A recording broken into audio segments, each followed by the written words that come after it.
Palhetas. Distribuição Sinapse. De quem é a vez? Corta. Eu abro. Eu jogo. Eu também. Cartas? 2 cartas. 3 cartas. Mais 10. Eu passo. 10 para ver. Full hand.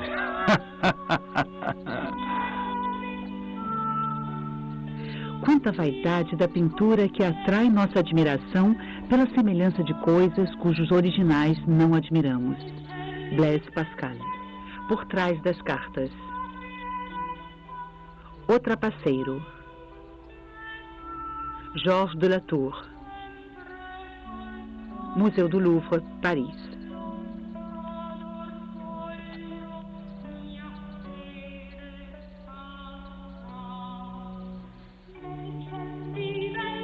O Trapaceiro com Ás de Ouros é uma tela de 1 metro de altura por 1,46 m de largura. Em volta de uma mesa de jogo estão 3 jogadores de cartas e uma servente. As bocas estão fechadas, gestos e olhares suspensos.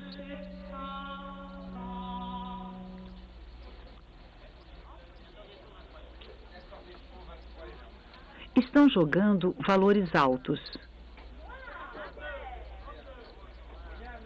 O jogador da direita tem 4 cartas, das quais uma de espadas. A jogadora também tem 4 cartas na mão. O personagem da esquerda tem apenas 3, e é o único cujo rosto não está iluminado. Ele está virado para o espectador. Tirando o ás de ouros da cintura, ele puxa um ás de espadas. É o trapaceiro que dá o título ao quadro. Seus cabelos são longos e cacheados, e veste um gibão de pele leve e claro com tiras pretas no ombro. Tem um cinto de couro preto largo o bastante para conter cartas nele. As mangas abertas deixam aparecer uma camisa de cetim. A gola é decorada com pequenos bordados vermelhos. O trapaceiro tem um pouco de barba no queixo. Perto dele, uma servente de perfil acaba de servir uma taça de vinho que dá à jogadora.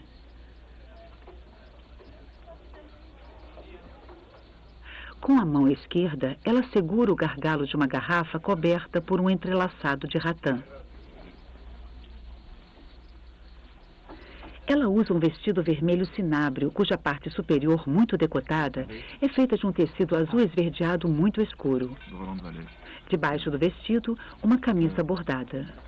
No peito, um colarinho com desenhos parecidos com os do trapaceiro. Em seu punho, uma bela pulseira de cornalina. Seus cabelos estão cobertos por um turbante amarelo palha, ao qual, no final do século XVII, acrescentaram uma granada e um penacho. A jogadora segura as cartas com a mão esquerda e, com a direita, ela faz um gesto e tem os olhos virados para a direita. Ela está usando um vestido de veludo marrom muito decotado com bordados dourados. Suas mangas vazadas são dobradas por mangas de seda branca. As fendas mostram um forro de seda amarelo bordado com fios de ouro.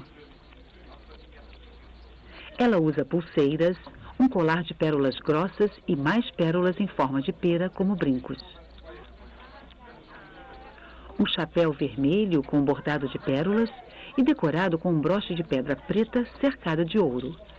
Um penacho de plumas de avestruz com tintura carmim. Seus cabelos estão separados no meio e sua pele é muito branca.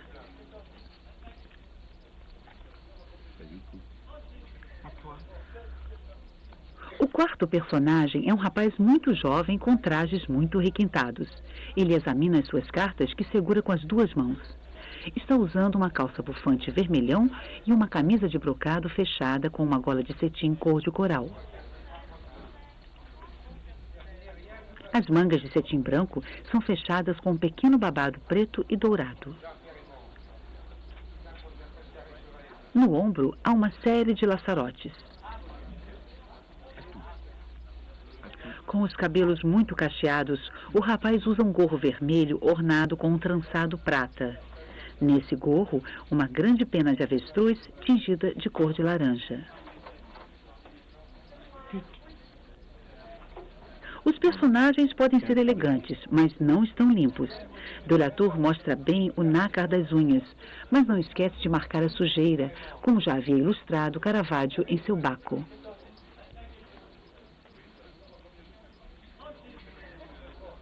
Na mesa do trapaceiro há moedas de ouro. A maioria são pistolas espanholas duplas ou quádruplas, a moeda mais comum na Europa naquela época.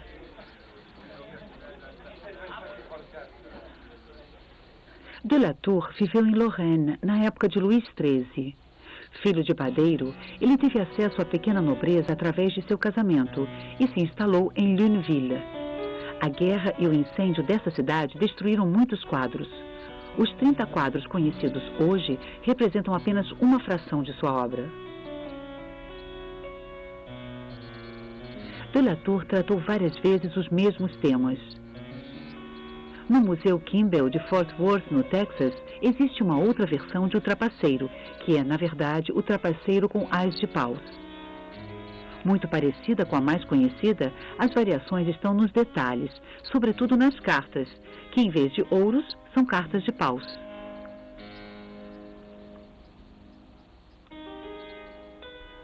Trapaceiro com ás de paus, menos bem acabado, deve ser anterior ao trapaceiro com ás de ouros. Passando de um para o outro, De la Tour aproximou a cortesã da servente e afastou o rapaz. Cada personagem difere em alguns outros detalhes. O trapaceiro com ou sem bigode. E suas fitas amarradas ou soltas. A servente e o turbante. A cor e os bordados do vestido. A pulseira, a jogadora e o colar. A pulseira, a posição da mão e as moedas de ouro. O rapaz difere no penteado, as mãos e as cartas, as roupas e as moedas.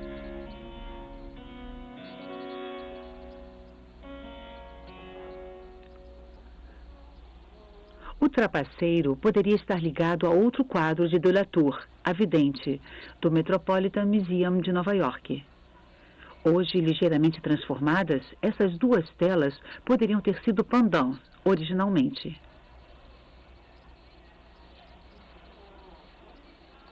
O trapaceiro ou a vidente pertencem a um gênero que esteve muito em voga no meio do século XVI. Inspirados pelas situações cômicas e os personagens típicos da comédia dell'arte, os pintores italianos, flamengos, holandeses e franceses mostravam trapaceiros no jogo de dados ou de cartas, videntes e cartomantes, cenas de cabaré ou de bordéis. Caravaggio também mostrou uma vidente e trapaceiros. De la Tour pode ter se inspirado nele. Há muitas analogias.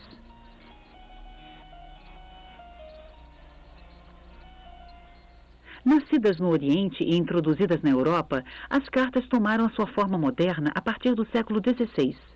Jogo de tarô com 78 cartas com números e figuras, ou jogo de cartas simplificado com 52 peças. As cartas não eram usadas apenas para jogar, mas também eram utilizadas em práticas divinatórias muito populares. Na época de De la Tour, vários decretos foram lançados contra os jogadores de dados e os trapaceiros de cartas. Os jogadores eram ameaçados de excomunhão e muitos trapaceiros foram para as galés. 3 jogadores, 4 cartas na mão e ouro. Estamos no meio de uma partida de prima. Era um ancestral do pôquer muito popular. Tratava-se de formar com 4 cartas a combinação mais alta. Uma quadra com 4 cartas iguais. Um fluxo com 4 cartas consecutivas. Um 55, ás, 6 e 7 da mesma cor. Ou uma prima, 4 cartas de naipes diferentes. Fazem apostas como no pôquer moderno e o jogador pode passar ou aumentar a aposta. 8 peças de ouro na frente da jogadora, 2 ou 3 moedas apenas debaixo do braço do trapaceiro. Na frente do rapaz, uma moeda de prata e uma dúzia de moedas de ouro. É uma quantia alta. A jogadora acabou de distribuir 4 cartas para cada um. E como mandam as regras, ela avisa ao primeiro jogador à sua direita, ou seja, ao trapaceiro, que faça a sua aposta. O trapaceiro, que acaba de esconder uma de suas cartas mais fracas, escolhe esse momento para puxar um ás de ouros de sua reserva de ases que ele guarda no cinto. O trapaceiro já tem 2 cartas de ouros na mão. Está claro que a primeira carta não é um 5 nem um 9. Trata-se de um 7 e, logicamente, o 6 está atrás dele. Somando o ás de ouros, o trapaceiro forma uma das combinações mais fortes do jogo, o 55, garantindo uma posição dominante para ele. Enquanto o rapaz abaixa os olhos em direção às suas cartas, o trio se comunica com uma série de olhares de lado.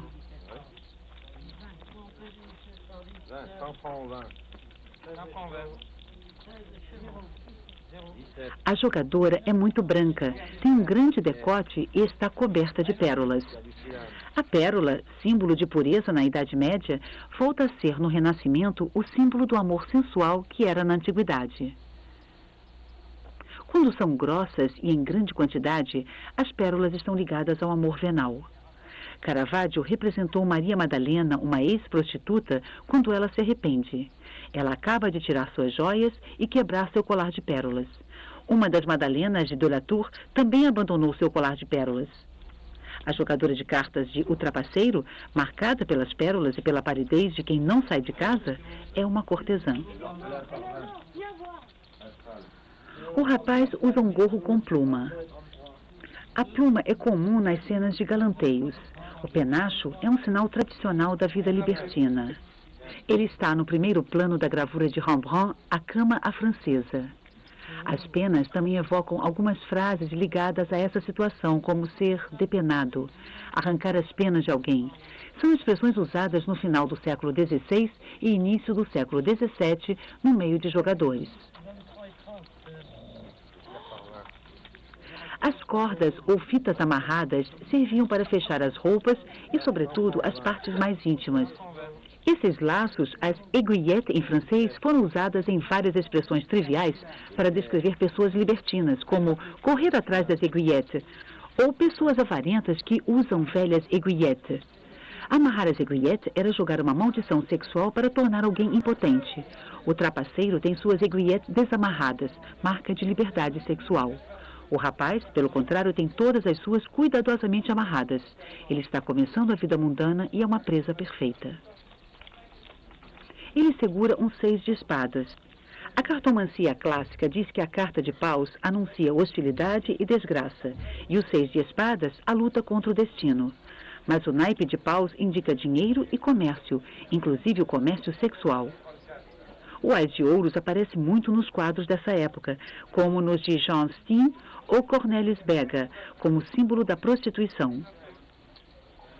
O ás de ouros anuncia uma operação frutífera e o 7 de paus a certeza de sucesso.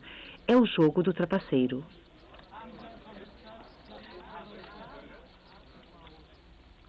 Atraído pela cortesã ao seu lado, o rico e ingênuo rapaz vai ser depenado pela moça e pelo trapaceiro sob o olhar cúmplice da servente.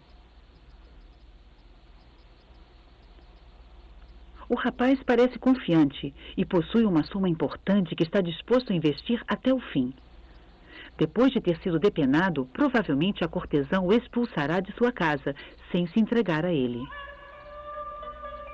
A cena ilustra uma máxima muito comum na época. O amor, o vinho e o jogo já foram a perdição de muitos homens. Ela também poderia ser uma forma desviada da parábola do filho pródigo, contada por Cristo no Evangelho. O filho pede ao pai sua parte da herança e vai gastá-la na vida. Ele volta sem nada, mas arrependido.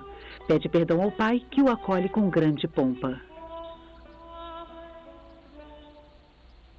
O rapaz com um ar tolo que ouve as falas da vidente enquanto as jovens boêmias o roubam, ou um bobalhão que seduziu a cortesã e se prepara para perder todo o seu ouro, são certamente duas versões pictóricas do filho pródigo.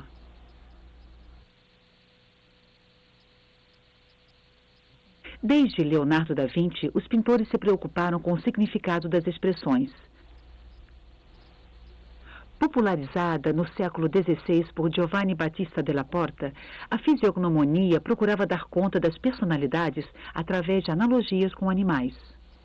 O rosto do trapaceiro está na sombra, lábios finos, testa franzida, narina larga e queixo quadrado. É um animal feroz. Olhar enviesado e nariz curto, a servente lembra um daqueles pequenos animais furtivos como a fuinha. Boca e bochecha cortuchas e grandes cílios, o rapaz tem o aspecto plácido dos bovinos. A cortesã tem um rosto estranho, pálido e de forma perfeitamente oval. A insólita forma da fronte, das bochechas sem saliências que se misturam ao pescoço, a boca estreita e carnuda, os grandes olhos quase sem pálpebras e oblíquos, formam um rosto inquietante e lunar, totalmente inédito em pintura até então.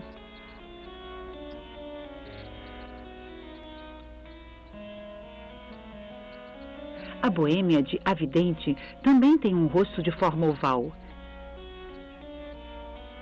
Segundo os princípios da época, os rostos ou os olhos são um reflexo dos vícios e das virtudes. Pintar um rosto é decifrar a alma humana.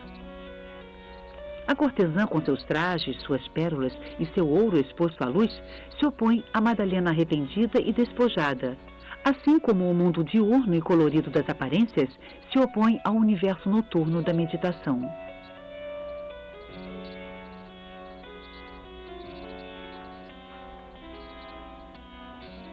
Delatour precedeu Pascal e a linha jansenista que tinha em primeiro plano de suas preocupações religiosas o despojamento e a austeridade. Os dois homens estão frente a frente, as duas mulheres lado a lado. O conjunto nos dá a impressão de uma colagem. Não há profundidade entre o trapaceiro e a servente, nem entre o rapaz e a cortesã. O espaço atrás deles é apenas sugerido por uma parede um pouco mais clara. O enquadramento dos personagens em uma cena estreita em um formato médio é uma inovação do final do século XV, que foi retomada no final do século XVI por Caravaggio em quadros como A Vidente ou Os Trapaceiros. O quadro se fechou e o cenário some. Os personagens pintados em tamanho natural são vistos como em uma ampliação e se aproximam do espectador. O quadro torna-se uma espécie de palco das paixões. A iluminação cênica lateral, com o tratamento mais brutal de Caravaggio, reaparece com Delatour. A luz vem da esquerda e é mais ou menos paralela à diagonal do quadro. É a iluminação de atelier, que se tornou clássica, mas que naquela época ainda era uma inovação. A fonte de luz pode ser uma janela ou um grande candelabro. O exame dos reflexos não define com precisão.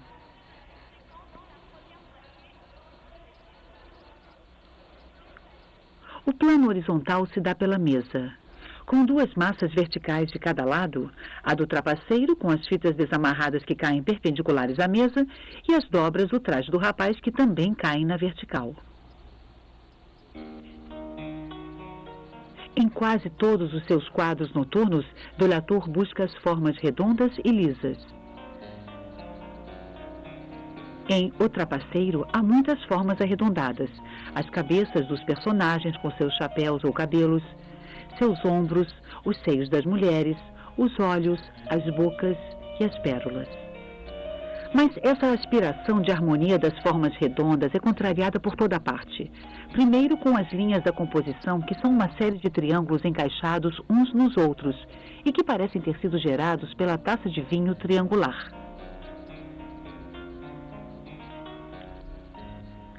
E depois, com a proliferação de pequenas formas perturbadoras, como traçado, xadrez, dobras paralelas, dobras convergentes, cachos, nós, arborescências, ramificações e entrelaçados. E também por essas mãos alongadas com esse punho virado muito comum nos quadros do pintor. Todas essas formas são percorridas por dois arabescos. O dos olhares, que anunciam a jogada, e o das mãos, pelas quais vai se dar o despojamento do jovem. Na beira da mesa do jogo, a assinatura em latim retoma os nós e arabescos. Georgius de la Tour Fecit, feito por Georges de la Tour. Examinando a radiografia da tela, vemos que foi acrescentado um pedaço de pano. Era uma prática comum no final do século XVII, pois os colecionadores nem sempre gostavam do enquadramento apertado de Caravaggio. Achavam os quadros muito cheios e mandavam ampliar. O trapaceiro parava no alto do turbante da servente. O artesão que fez a ampliação despregou o alto da tela e a prolongou com uma faixa de 10 centímetros e pintou esse enfeite para completar. Os raios-x mostram alguns acidentes da tela, mas poucos retoques significativos. Todos os elementos estão presentes desde a primeira pincelada. A paleta é muito rica. As cores quentes, ocres amarelos, vermelhos escuros, dominam. As cores frias, como o verde e o azul, são mais limitadas e concentradas em alguns pontos precisos. As cartas, roupas claras e as peles são obtidas com degradês das cores dominantes no resto do quadro. Passando do quadro do trapaceiro com ás de ouros para o ás de paus, de la Tour trouxe algumas modificações que transformam a relação das formas e das cores. Ele reforça o brilho das roupas, clareia o rosto dos personagens da direita e escurece o do trapaceiro. De la Tour também mudou as cores das cartas. Transformou o vestido da servente. As cartas brancas se destacam sobre um fundo escuro, e os toques de vermelho, de ouros, da pulseira e dos bordados se opõem ao azul esverdeado escuro complementar do vestido. As mãos pálidas do rapaz, antes misturadas ao vestido da cortesã, se destacam agora sobre o fundo escuro. Nos dois quadros, o contraste mais forte acontece no centro, entre a pele muito clara da cortesã e o fundo. Mas esse fundo pode ter sido reforçado em uma possível restauração. A técnica é muito franca e generosa. As pinceladas são muitas vezes visíveis, até no tratamento da pele, em que os pintores procuravam apagá-las. O jogo do pincel é muito caligráfico nos bordados, nas plumas, nos fios dourados e nos cabelos. Essa oposição marcada entre a pincelada generosa e os toques mais finos é mais um contraste que aumenta o vigor dessa tela. Dispersadas, as raras telas de la Tour foram durante muito tempo atribuídas a outros pintores como Ribera, Murillo ou Rembrandt. Stendhal evocou a vergonhosa e assustadora verdade do tocador de viela, pensando ser uma obra de Velázquez. Taine admirou o recém-nascido de Rennes, que pensava ser dos irmãos Lenain. O nome do pintor foi exumado dos arquivos. Em 1915, um jovem crítico de arte alemão, Hermann Voss, confrontou dois outros quadros ao recém-nascido e os atribuiu a de la Tour. Historiadores de arte redescobrem o pintor. Em 1926, Pierre Landry, campeão de tênis e colecionador, comprou o trapaceiro de um antiquário parisiense e descobre a assinatura de la Tour. O quadro foi mostrado em 1934 em Paris, na exposição Os Pintores da Realidade, montada por Charles Sterling. A primeira grande retrospectiva de Georges de la Tour foi em 1972 na Orangerie do Museu des Tuileries. Durante essa exposição, o Museu do Louvre comprou o trapaceiro por 10 milhões de francos, a soma mais alta já paga pelo museu por um quadro.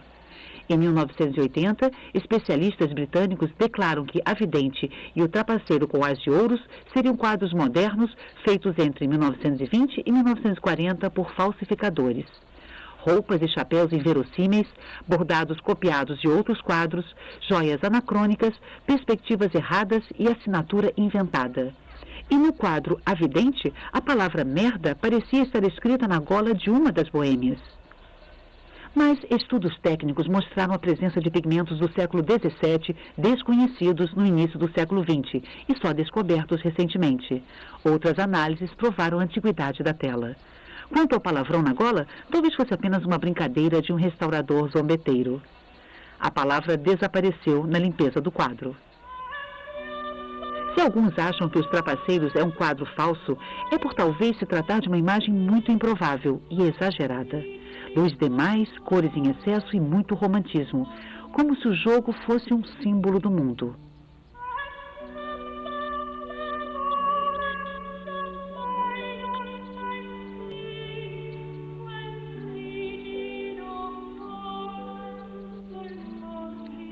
Homens e mulheres, mestres e servidores, ganhadores e perdedores, feras e cordeiros. A obliquidade dos olhares vale pela obliquidade do mundo. O sacrifício do filho pródigo vale por todas as outras condenações de uma sociedade cruel e cínica.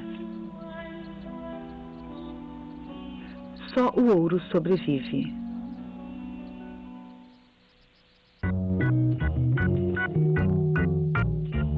Temos aqui uma proposta simples de pesquisa de textura, sombra, luz, simetria, contraste, vários aspectos da construção formal de uma obra.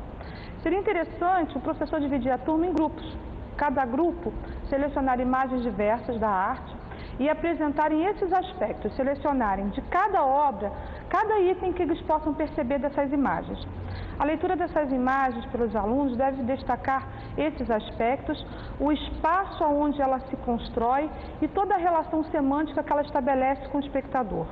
Os comentários devem ser anotados para que os alunos possam experimentar e montar uma curadoria com essas imagens. É importante que os alunos percebam que o diálogo com a obra flui de acordo com a percepção desse espectador e a maneira como ele dialoga com ela através do seu acervo e sua bagagem pessoal. Gostou da dica de hoje? Então que tal colocar as ideias em prática? Depois conte pra gente. Escreva para tvescola@mec.gov.br e mostre seu trabalho. Até a próxima!